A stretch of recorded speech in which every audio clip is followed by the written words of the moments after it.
PDF के लिए Telegram join करें। डिक्टेशन स्टार्ट होगा 5 सेकंड के बाद।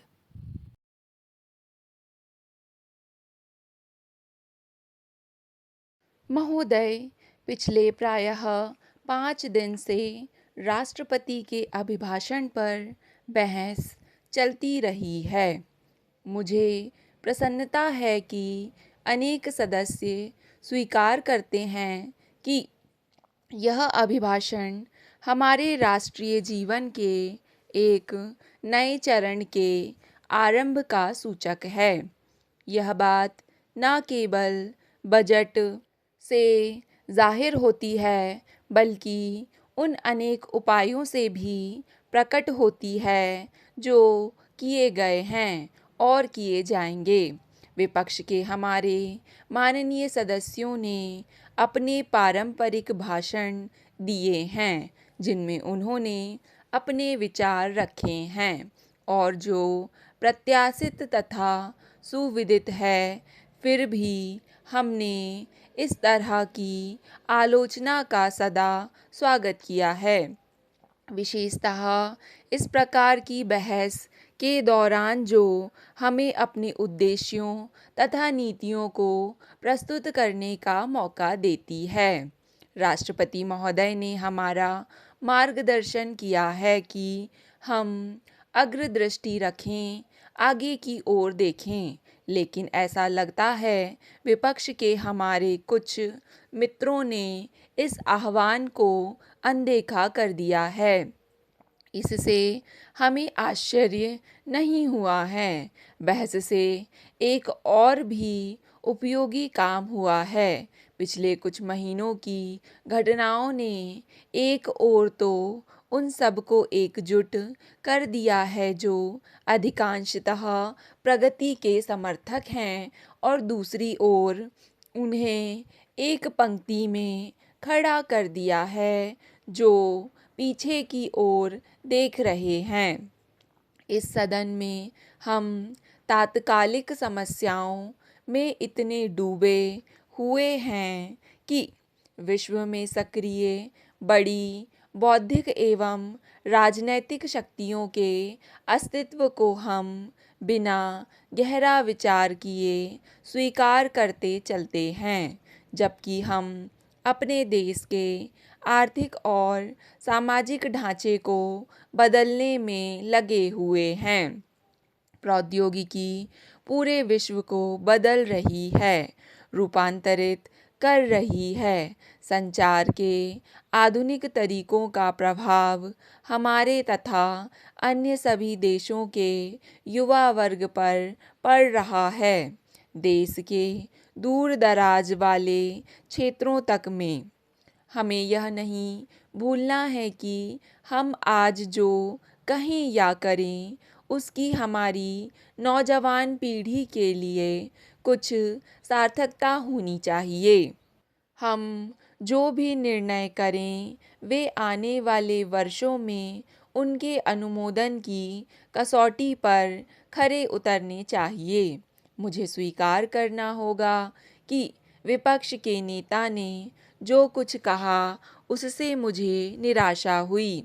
हम में से बहुतों ने आशा की थी कि विपक्ष के नेता के विधिवत उदय से बहस का स्तर ऊंचा उठेगा तथा संसदीय परंपरा और शिष्टाचार सुदृढ़ बनेंगे। मुझे खेद है कि हमारी यह आशा पूरी नहीं हुई। महोदय, जैसा कि मैंने अभी कहा, हाल की घटनाओं ने उन लोगों को मोटे तौर पर वर्गों में बांट दिया है।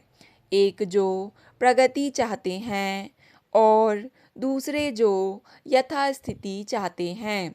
वास्तव में जो घटनाएं घटीं, उनका कारण एक प्रकार से परिवर्तनवादी लोगों में मतैक्य था। मतैक्य का और ज़्यादा प्रमाण बहस से मिल चुका है। श्री पाटिल ने नारों की चर्चा की, लेकिन शायद ही किसी ने उनसे अधिक नारों का प्रयोग किया हो। उन्होंने मेरे कैदी की सी स्थिति में होने का भी जिक्र किया। शायद सदन ने उस कहानी की बात सुनी होगी जिससे एक शेर को पिंजड़े में बंद कर दिया गया था, लेकिन शेर इस ख्याल से अपने आप को तसल्ली दे लेता था कि सारा संसार पिंजड़े में बंद है, क्योंकि वह दुनिया को पिंजड़े के सीखंचों के पीछे रहकर देखता था। श्री पाटिल एक स्पष्ट वक्ता रहे हैं। उन्होंने चाहे जिस प्रकार का मत दिया हो, उन्होंने अपनी सच्ची राय को कभी छिपाया नहीं है।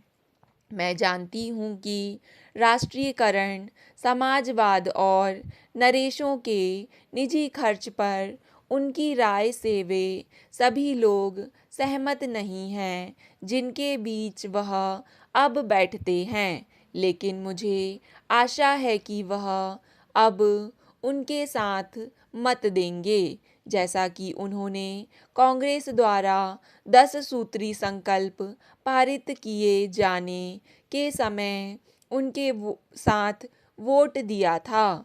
उन्होंने नरेशों के निजी खर्च के बारे में बहुत भावावेश के साथ विचार व्यक्त किए, लेकिन वह जो कुछ शेष सदन तथा सरकार से मनवाना चाहते हैं उसे पहले अपने ही सहयोगियों से तो मनवाएं।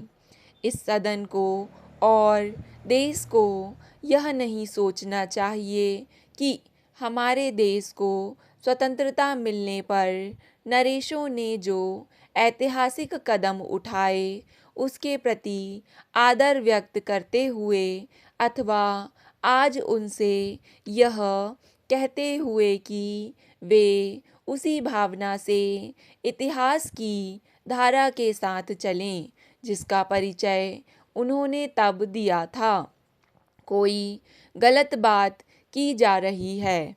मैं यह स्वीकृति व्यक्त करना चाहूँगी कि बड़ी संख्या में नरेश साहस और दूरदर्शिता का परिचय देते हुए सामाजिक एकीकरण में उसी प्रकार अपना योग दे रहे हैं जैसे उन्होंने राजनैतिक एकीकरण में योगदान किया था।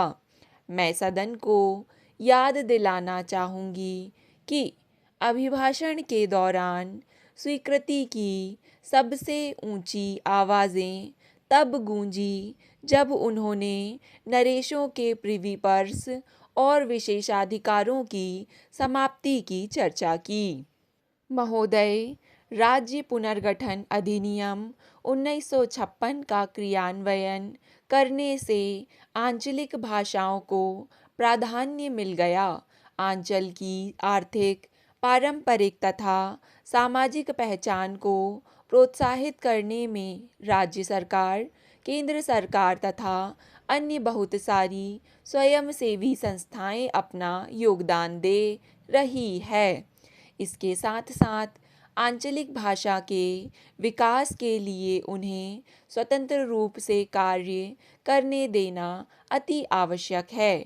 यह विकास प्रत्येक राज्य तथा अंचल में काफ़ी हद तक उभर चुका है, परंतु प्रश्न यह उठता है कि इतनी सारी विभिन्नताओं के बावजूद इन सभी भाषाओं में समन्वय किस प्रकार स्थापित किया जाए, जो समन्वय राष्ट्रीय अखंडता के लिए अनेकता में एकता का माध्यम बन सके।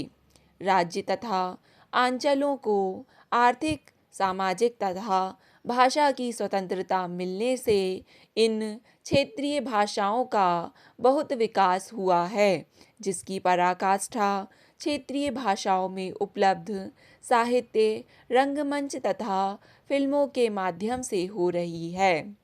श्री अरविंद के शब्दों में प्रादेशिक जातियों की इस समस्त रचना में बाह्य रूपों के अनेक भेदों के बीच एक ही संस्कृति का प्रभुत्व दृष्टिगोचर होता है, परंतु उनमें से प्रत्येक अपनी विशिष्ट चरित्र और स्वभाव की धार के अनुसार ही सृजन करती है। यह सुंदर है। स्टॉप। डिक्टेशन पसंद आए तो वीडियो को लाइक तथा चैनल को सब्सक्राइब करें।